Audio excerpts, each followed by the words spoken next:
Welcome back. तो friends, अभी का वीडियो है बीजेपी वर्सेस कांग्रेस, किसने देश का ज्यादा विकास करवाया है।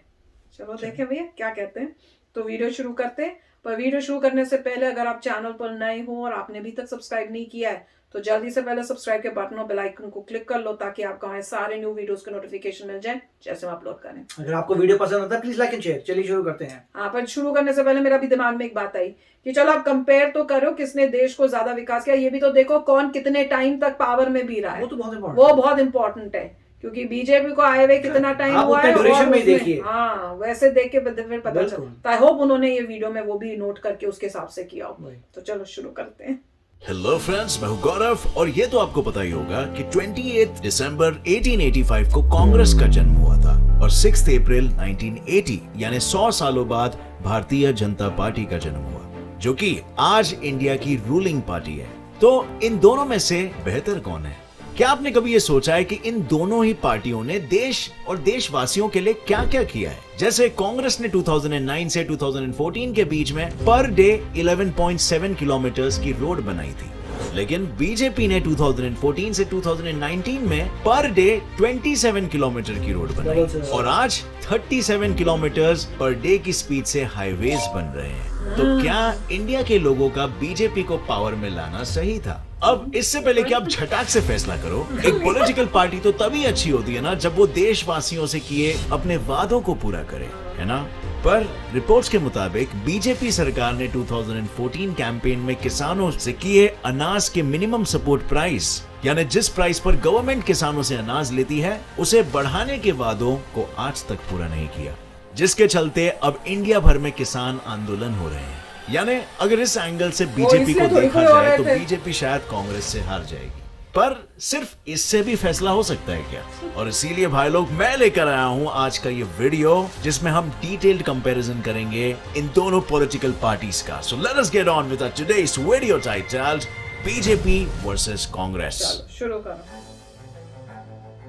तो सबसे पहले अगर हम इंडिया के इंफ्रास्ट्रक्चर की बात करें तो इंडिया आज अपने जीडीपी का 4% इंफ्रास्ट्रक्चर पर खर्च करता है, लेकिन इंडिया के इस 104.8 बिलियन डॉलर्स के खर्चे के अलावा इंडिया को अपने डेवलपमेंट के लिए 777.73 बिलियन डॉलर्स लगेंगे, वो भी 2022 तक। पर अगर हम अब तक इंडिया के इंफ्रास्ट्रक्चर पर काम करने वाले सबसे बड़े पॉलिटिकल पार्टी की गवर्नमेंट की बात करें, जैसे मैंने बताया था कांग्रेस ने 2009 से 2014 तक रूलिंग पीरियड में 11.7 किलोमीटर्स पर डे के रोड्स बनाए थे और बीजेपी ने वहीं 2014 से 2019 तक 27 किलोमीटर पर डे के रोड बनाए, जिसकी वजह से हमारे देश के रूरल इलाके जो 2014 तक शहरों से और नेशनल हाईवेज से 56% कनेक्टेड थे वो 2018 में बढ़कर 88% कनेक्टेड हो गए। पर इन दोनों ही गवर्नमेंट में आया एक बड़ा बदलाव। कांग्रेस रूलिंग पार्टी में जहां रोड कंस्ट्रक्शन ज्यादा और कंपनीज को रोड प्रोजेक्ट्स कम अवार्ड किए जा रहे थे, वहीं बीजेपी सरकार के आते ही ये चीज बिल्कुल उल्टी हो गई और साथ ही साथ इंडिया के नेशनल हाईवेज जो सिर्फ 4.58% की ग्रोथ रेट से बढ़ रहे थे वो 21.19% की ग्रोथ रेट से बढ़ने लगे। पर सिर्फ रोड्स ही नहीं, रेलवे लाइंस की अगर हम बात करें तो कांग्रेस गवर्नमेंट ने रेलवे लाइन बिछाने के लिए 2.3 लाख करोड़ खर्च किए थे और वहीं बीजेपी ने 3.83 लाख करोड़ की स्पेंडिंग की थी। लेकिन जहां कांग्रेस ने 7,600 लाइंस बिछाई थी, बीजेपी ने 9,500 लाइंस बिछाई। बट शायद इंडिया के इंफ्रास्ट्रक्चर को इतने तेजी से बढ़ाने वाले बीजेपी में थोड़ी कमी रह गई, क्योंकि बीजेपी ने रोड्स और रेलवेज इन दोनों ही एस्पेक्ट में कांग्रेस से ज्यादा तो किया, लेकिन 2019 में इंडिया के digital news article the print में आए एक डेटा के मुताबिक प्राइम मिनिस्टर नरेंद्र मोदी और प्राइम मिनिस्टर मनमोहन सिंह इन दोनों ही दौर में इंफ्रास्ट्रक्चर के कई प्रोजेक्ट्स डिलेड थे। जहां कांग्रेस के समय में डिलेड प्रोजेक्ट 1/3 थे, वहीं बीजेपी के समय में ये 1/4 थे, यानी दोनों में बहुत ज्यादा फर्क नहीं था। बट वी कैन से कि BJP was a little better. अब बढ़ते हैं बीजेपी वर्सेस कांग्रेस के इस मुकाबले में इन दोनों सरकारों की लाई हुई पॉलिसीज और उन पॉलिसीज के परिणाम की बात पर। लेकिन उससे पहले जैसे मैंने बताया था, बीजेपी के 2014 के कैंपेन में किसानों को एमएसपी बढ़ाकर देने की बात करने के बाद भी बीजेपी के इस तरफ कदम ना उठाने की वजह से किसानों ने पिछले साल अगस्त से प्रोटेस्ट करना चालू कर दिया, जो अभी तक चल रहे हैं। लेकिन ये तकलीफ किसानों को अभी से नहीं पर कांग्रेस की सरकार से भी थी, जिसके चलते उन्होंने पीएम नरेंद्र मोदी को वोट दिए थे। और अब कुछ नतीजा ना आने पर यह प्रोटेस्ट इतनी बढ़ चुकी है कि तो इंडिया के किसान 5 गवर्नमेंट loss से हटाने के लिए फिक्स्ड बोल रहा था। एमएसपी परसेंटेज देने की मांग कर रहे हैं, लेकिन इस प्रोटेस्ट के चलते 2020 में लाए ये तीनों एक्ट लागू नहीं किए जा पा रहे हैं। अब फ्रेंड्स, आगे बढ़ने से पहले मैं आपको एक इंटरेस्टिंग ट्रेडिंग प्लेटफॉर्म बाइनमो के बारे में बताना चाहता हूं, जो प्ले स्टोर और ऐप स्टोर दोनों में मौजूद है। और इसमें आप अलग अलग एसेट्स जैसे कि गूगल, एप्पल, गोल्ड में ट्रेड कर सकते हो। और तो और आपको इसमें फॉरेन करेंसी जैसे कि यूरोस और डॉलर में भी 90% तक का प्रॉफिट मिल जाता है। इस प्लेटफॉर्म में आपको कोई भी एसेट चुनना है और फोरकास्ट करना है कि उसकी वैल्यू समय के साथ बढ़ेगी या नीचे जाएगी। जैसे फॉर एग्जांपल मैं 700 रुपए का ट्रेड अप करता हूं कि इस एसेट की वैल्यू बढ़ेगी, और अब बस हमें कुछ समय का इंतजार करना है। एंड यस, मेरा फोकस सही निकला। अब ये अमाउंट आप आसानी से अपने बैंक अकाउंट या पेटीएम वॉलेट में विड्रॉ कर सकते हो। इसका मिनिमम डिपॉजिट 350 रुपीज है, लेकिन अगर आपने मेरा प्रोमो कोड यूज किया तो आपको डबल मिल जाएगा। यानी कि अगर आपने 400 रुपए डाला तो आपको डायरेक्टली 800 रुपए मिल जाएंगे। सो डिस्क्रिप्शन में दिया गया है लिंक, जाओ और डाउनलोड करो बाइनमो ऐप और डेमो अकाउंट में 65,000 रुपीज पाओ, जिससे आप trading practice, learning new skills and learning new strategies मैं तो लेके निकाल ही लूंगी। अब फ्रेंड्स, ये जानना जरूरी है कि किसी भी टाइप के ट्रेडिंग का काफी रिस्की होते हैं। रिस्क पर तो। होता है, और मेरे को इसलिए भी जब दे आपको दो अच्छा फिर। खासा एक्सपीरियंस बोले होगा मेरे तभी warning आपका से ज्यादा बोलो। कैपिटल लगा और इससे आपकी प्रॉफिटेबिलिटी और मनी अर्निंग स्किल भी बढ़ेगी। So click on the link in the description and go download Binomo now. I am a Binomist, are you?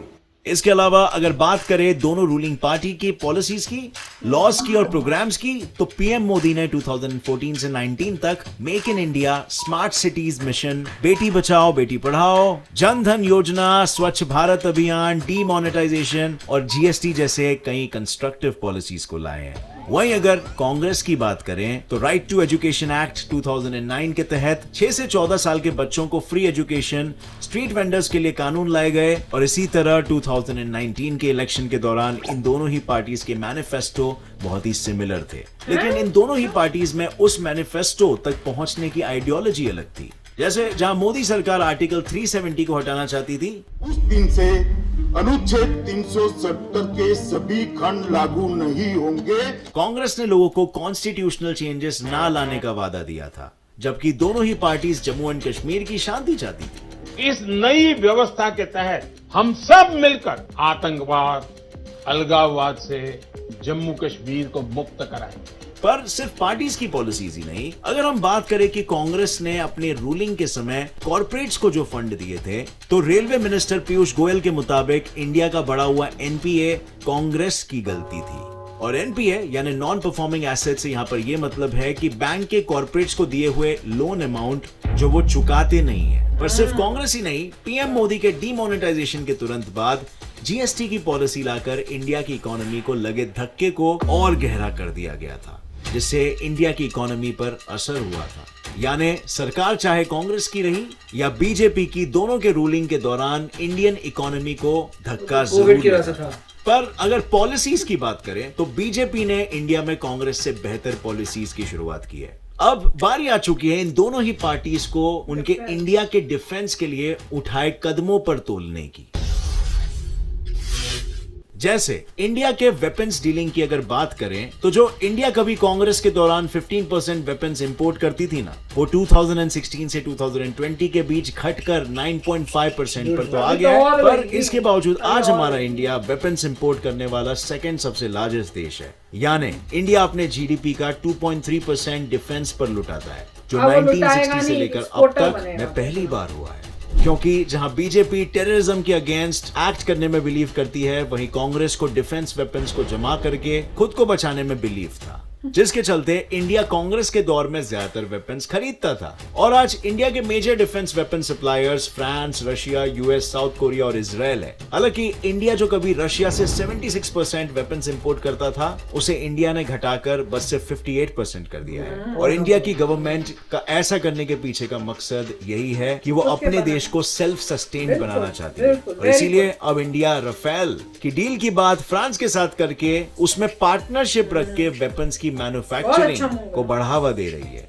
और अब जो रफेल का नाम निकल ही चुका है, तो मैं आपको इंडिया के एयरफोर्स के रफेल के डील की भी बात बता देता हूं, जो कांग्रेस नरेंद्र मोदी पर रफेल डील को लेकर 50,000 करोड़ रुपए का स्कैम का धब्बा लगा रहे। Friends, the sweetheart deal and role of Modi government has also been now Modi ji रह ही नहीं सकते The ना, scandalous उनका कोई expose बच्चे of ना पड़े। Rafale scam involving massive पता है ऐसी corruption. उस डील की शुरुआत असल में अटल बिहारी वाजपेयी ने 2000 में कांग्रेस के हिस्से के रूप में की थी। पर कहानी यहीं पर खत्म नहीं होती है, क्योंकि इस पर कांग्रेस का ये कहना था, मोदी जी ने रक्षा मंत्रालय की अनुशंसा के बावजूद ये इंटीग्रिटी क्लॉज खुद हस्तक्षेप करके हटाया। क्या यही कारण है कि सीबीआई और ईडी ने 11 अक्टूबर 2018 से आज तक रफेल सौदे में भ्रष्टाचार की जांच से कन्नी काटी, आज तक इनकार करते हैं कि उन्होंने जो डील फाइनल की थी उसकी प्राइस उन्हीं के सरकार काल में फिक्स नहीं हो पाई थी। लेकिन जब इनसे प्राइस का एस्टिमेशन पूछा गया तो कांग्रेस के स्पोक्स पर्सन रणदीप सिंह सुरजेवाला के मुताबिक जहां ये प्राइस 42,000 करोड़ रुपीस का था, वहीं senior party leader Kapil Sibal के मुताबिक रफेल का प्राइस 79,200 करोड़ रुपीस। यानी इनके बीच खुद ही डील के असली प्राइस को लेकर गड़बड़ चल वैसे रही ही है। गप्पा और इसका मतलब सिब्बल का तो यहाँ तक ये भी कहना था कि अगर कांग्रेस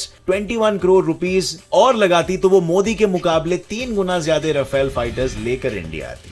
पर इस बात में कितनी सच्चाई है ये तो पार्टी ही जाने। खैर, इस पॉइंट में दोनों में से बेहतर पार्टी की बात करें तो ये पॉइंट तो बीजेपी को ही जाना है, जिसने रफेल की डील फाइनल कर ली।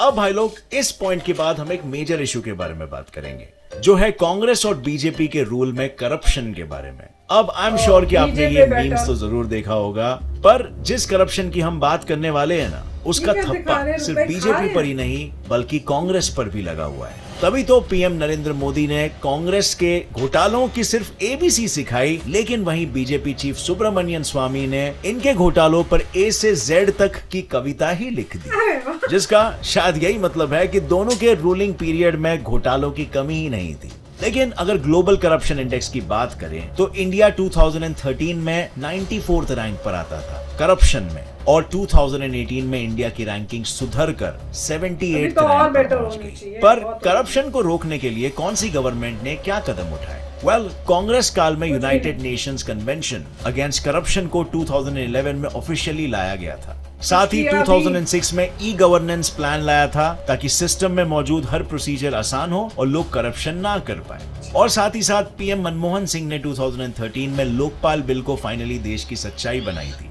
जिसके मुताबिक एंटी करप्शन केसेस की इंक्वायरी 60 दिनों में शुरू होकर 6 महीने में खत्म हो जानी चाहिए। होती थी कि अब नहीं फिर? ये सब काफी अच्छे कदम है जो कांग्रेस ने लिए थे, लेकिन अगर हम बीजेपी की बात करें तो बीजेपी सरकार का 2014 में पावर में आने का चुनाव ही करप्शन को खत्म करने के रीजन से हुआ था। लेकिन बीजेपी ने करप्शन को कम करने की तरफ डीमोनेटाइजेशन और जीएसटी जैसे कदम उठाए। पर वहीं 2013-14 में बड़ी मुश्किल से आए लोकपाल बिल के पास होने के बावजूद अगले 5 सालों तक लोकपाल के लिए चेयरपर्सन और मेंबर्स तक नहीं जोड़े जा सके थे। पर ऐसा नहीं है कि इंडिया में इसके अलावा कोई भी और एंटी करप्शन ऑर्गेनाइजेशन या पुलिस नहीं है, क्योंकि इंडिया के पास एंटी करप्शन लॉज से लेकर एंटी करप्शन पुलिस, कोर्ट और कई ऑर्गेनाइजेशंस भी है। सो ओवरऑल ये थे सारे पॉलिसीज जो बीजेपी ने डाले करप्शन को कम करने में, और इसके साथ ये भी मेक श्योर करने में कि उनके खुद के पॉलिटिकल लीडर्स करप्टेड ना हो। अब अगर बात करें इंडिया के करप्शन रैंकिंग को लेकर, तो इंडिया में बीजेपी सरकार के दौरान करप्शन कम था according to international reports. But देश में हुए इन सारे बातों के बीच में हम इन दोनों रूलिंग पार्टी के समय में फ्यूडलिज्म से लेकर फॉरेन रिलेशन कैसे थे उसको नहीं भुला सकते।